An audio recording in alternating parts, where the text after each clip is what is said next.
Well, Sharon CLO, it would seem that the tables have turned.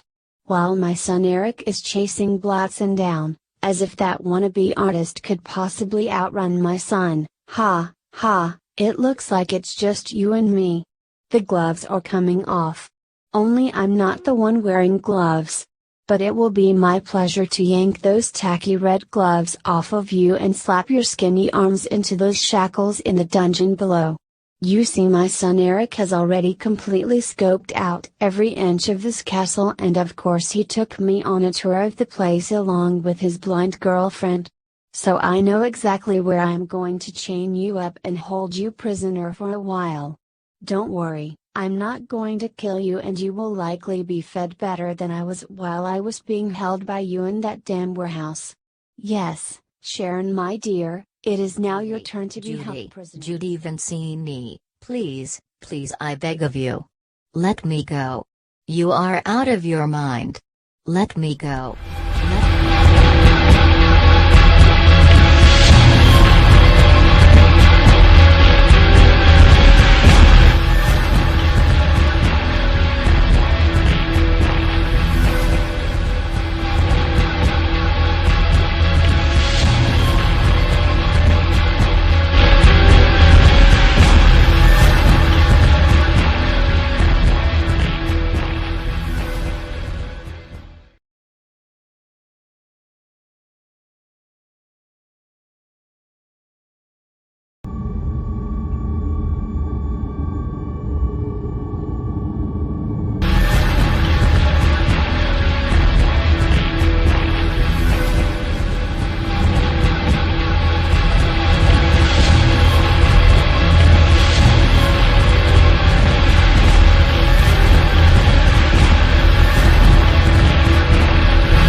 Well, I'm afraid your day has come, your day of reckoning, Blatson.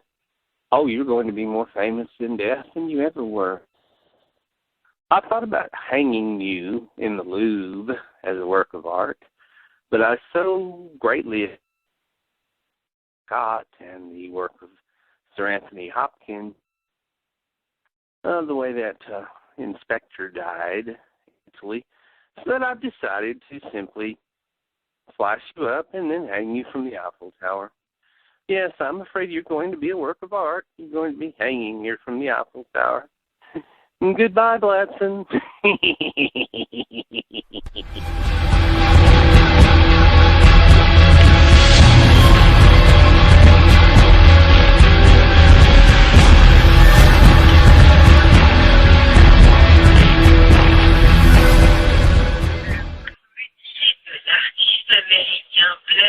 A été découvert aujourd'hui suspendu au dernier étage de la Tour Eiffel. The mutilated body of the American artist Blatson was found today hanging from the top floor of the Eiffel Tower.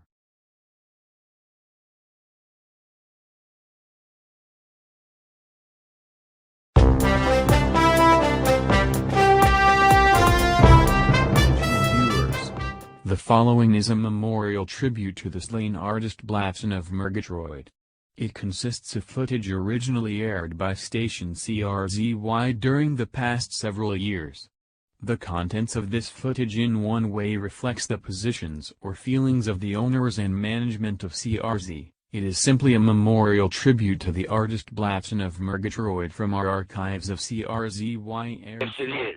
That wicked slut, Imogen Flakowski, hadn't so viciously attacked my precious little works of art, I wouldn't be sitting here exposing myself to you like I am now.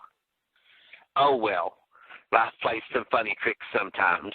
I've turned a few funny tricks myself, oh yes I have. It's your favorite resident artist, Blatson the artist here, to tell you about my latest art exhibit. Yes, Flashy the Paper Doll is the subject of my show. She's so minimalist. She's so bare bones. She's the ultimate I'll just let you good people of Murgatroyd figure out what that bodily fluid's going to be. Yes, the next one is going to be called Images of Imogene. And I'm sure she'll love that art exhibit. Oh, yes, she will. And that idiot Imogen Frykowski, who keeps trashing my art. Boy, have I got my revenge planned up for her. I'm sure you're familiar with another artist named Andres Serrano. Well, I'm going to find an old yearbook from back.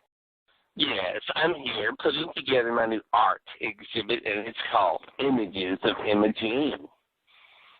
I should have eaten a lot more B vitamins before I produced the liquid that your yearbook pictures immersed in.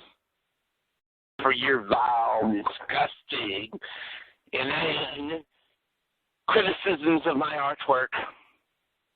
I've been fending for myself ever since Count Pedestrian kicked me out of his mansion. He went back to Europe because of Lieutenant Skidder's vile accusations. And now the artist Blatson has made me the subject of his latest art exhibit. I feel so very, very honored. Wow. This is my very first time to visit an art exhibit, much less one that is based on me. Thank you, skateboarders. Thank you, Blatson. Yes. My next show is going to be based on the Murgatroyd serial killer. Yes. I've just simply taken images of the Murgatroyd serial killer, and done different artistic things with them that were just, oh God, I was inspired. This is going to be a smash hit. I just can't wait until we get to Europe and I unveil my pieces over there.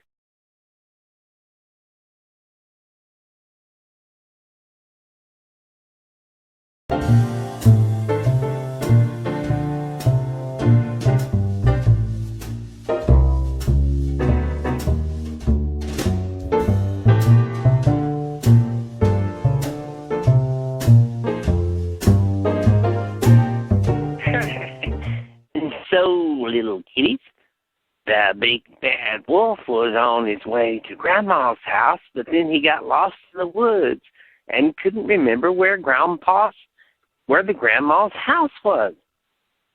Kind of like you, Grandpa? Yes, that's right. I guess it's time for me to take another Vincini Focus Fix. Why, without it, I wouldn't remember where I am or who I am or even what any of your names are, little kitties. Now, let's see. Where was I? There we go. I just took a Vinci Focus Fix. Yes. So the big bad wolf kissed Sleeping Beauty, and she woke up and looked in the mirror and said, I'm the most beautiful there ever was. Oh, Grandpa. Side effects include but are not limited to increased interest in antique furniture, redness and itching of the neck, loss of use of the left hand, blurred vision during daylight hours, chattering teeth, swelling of the inner thighs, extended bouts of constipation followed by sudden diarrhea, wild erratic mood swings. Persons under 45 should not take more than one Vinci Focus Fix tablet per hour.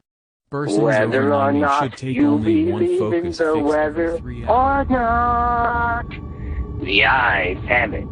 Yes, at CRZY roving weather helicopter, we're watching for when it's cloudy. We're watching for when it's cold, and the eyes have it. Yes, the eyes of our weather watchers are always watching. So you tune in to CRZY TV or CRZY Radio for the latest weather update.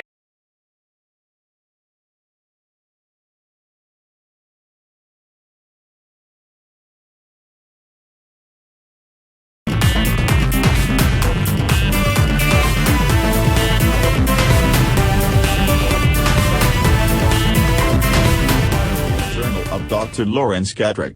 May the 1st, 1931. Well, I have been here in the 1930s for 3 weeks now. Landed a job with Vincent Vincini as he is starting up the cosmetic company that will one day become an economic corporate empire. It is so interesting knowing the future, knowing what lies ahead. The temptation to change past events is so very very real, but I know I must not interfere with the natural flow of events this far back in time. I could alter the future in so many, many untold ways. Hitler could be stopped and World War II prevented. But no one can never be sure of the unforeseen ripple effects of such actions, so it is best not to attempt them. It is so tempting for me to tell Vincent that he will one day father a daughter, Judy, who will become CEO of his company in the future. But I must keep quiet and allow things to progress in their own natural way at their own natural rate. One thing that I can do is document the period, as I will attempt to do with this journal and as I will begin to do by taking photographs.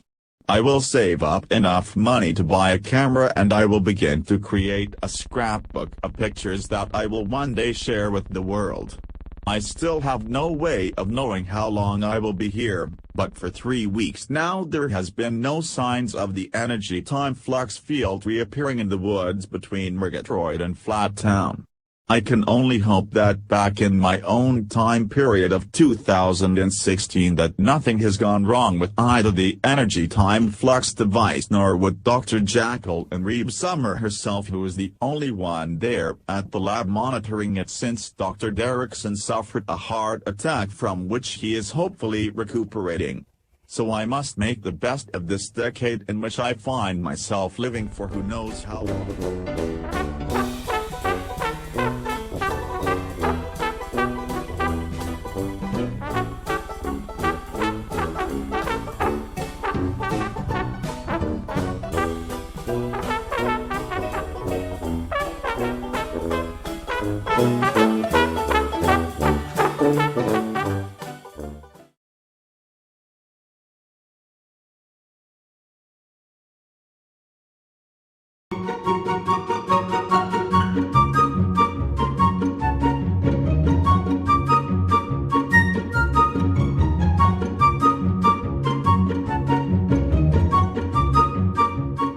Uncle Frank, now you know I'm not the jealous type, but you've been spending an awful lot of time out there in the backyard with them legs of Flashy.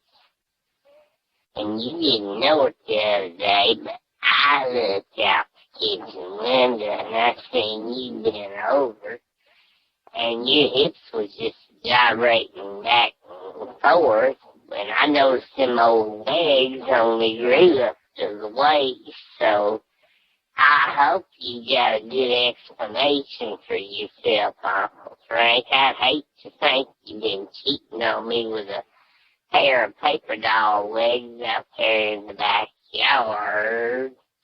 Hope them legs don't grow into a full-size Flashy. I'd hate to see what you might do then. Anyhow, I'm watching you. You just remember that, Uncle Frank. I'm watching you. That's it. You got it? No, I ain't spooky. We've been married for 50 years. I can't believe you'd be jealous of a dadgum paper doll. And by the way, it ain't just legs out there now. You was right. She done growed into a full-size Flashy.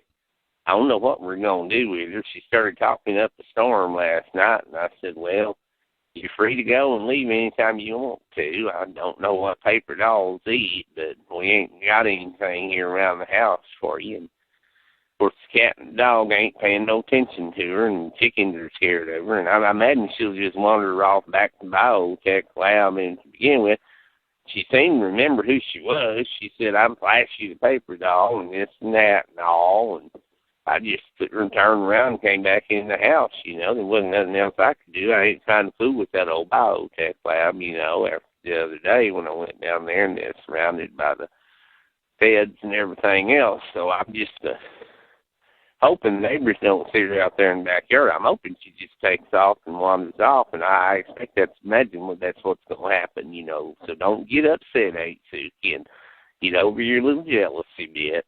All right? Thank you.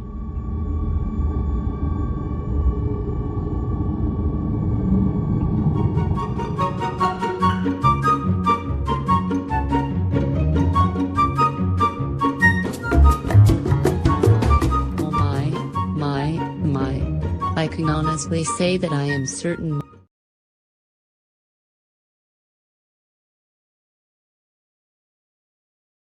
Oh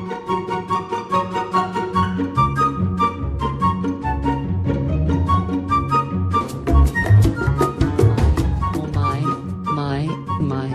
I can honestly say that I am certain. Well, I am certain that I have only regained part of my memory. It just seems like I should remember so much more than just waking up in Uncle Frank's backyard. It seems as if I have a past. I know that I am drawn to the biotech lab, but I do not know how or why. I only know that I must go there. And I have memories of a wooden creature, warm memories that would indicate that I have some kind of relationship with this wooden creature. I can also vaguely recall the image of a man, a Dr. Getrick, but I do not know what he is to me or what he means to me. Perhaps if I manage to get to the biotech lab, all of my questions will be answered.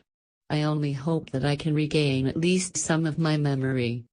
Hopefully all of my memory will come back at some point.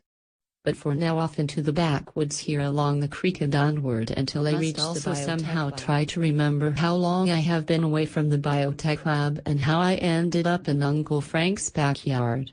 I also have memories of a skateboarder. I think that his name, I am certain of it now. The skateboarder's name was definitely Timmy. And he came along after something very bad happened to me. I seem to have repressed the memory of whatever it was that happened to me. I simply cannot remember it.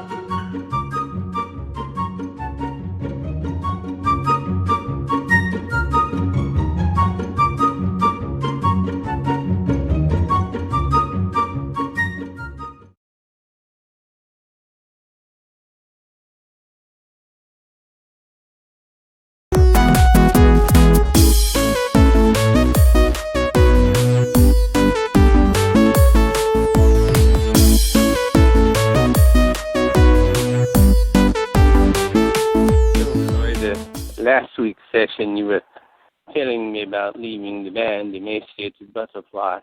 This week, I'd like for you to tell me more about your inferiority complex, as you call it, and about what you did after you left the band, Emaciated Butterfly. Tell me about the different jobs and activities you engaged in afterwards. Well, Doc, I went from one place to the other, I worked at just one apartment complex as another as a maintenance man, The managers always just sit on the phone and talk all the time, chit-chat and small talk, chit-chat, small talk. And one manager had me pull 200 toilet seats out, and she got upset and angry because I took one of them home. One of the other assistant maintenance men counted all of them, and one of the toilet seats was missing, and so I got written up for that. And then she'd always say, chop, chop, Floyd, chop, chop, Floyd. And she was just constantly criticizing my work. I'd go and I'd do a make ready, and, I'd spend hours getting the apartment ready for people to move in, and she'd come and find one tiny spot of dust in some obscure corner, or maybe she'd find one small light switch that was just, she didn't think it was the way she wanted it to be.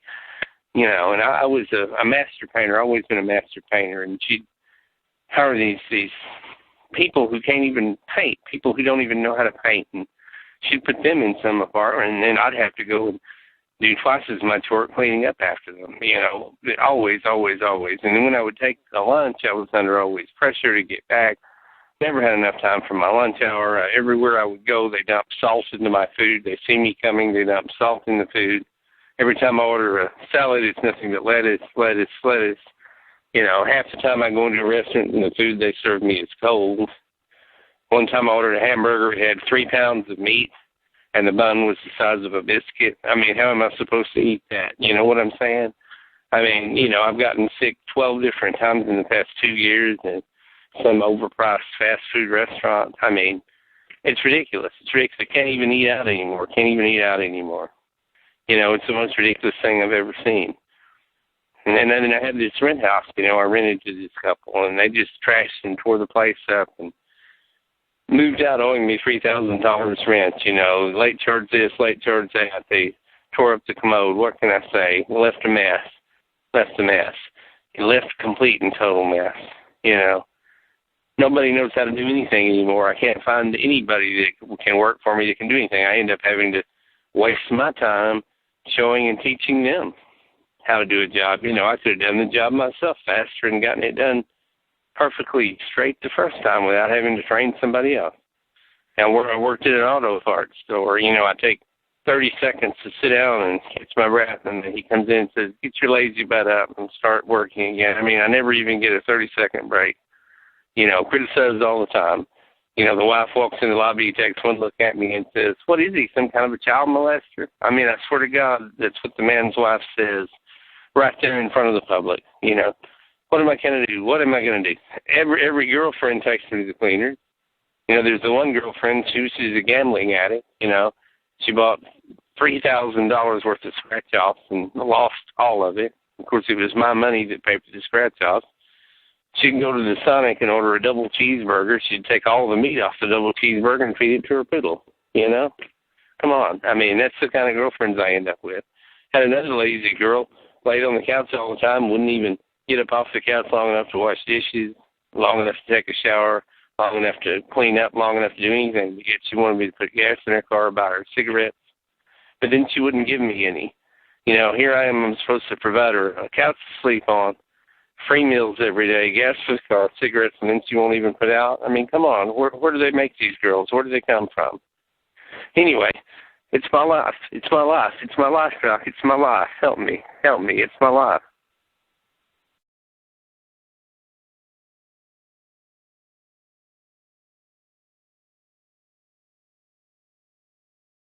This is Murgatroyd television station CRZY, bringing you the latest in news, weather, and excellent programming in the greater Murgatroyd Flat Town.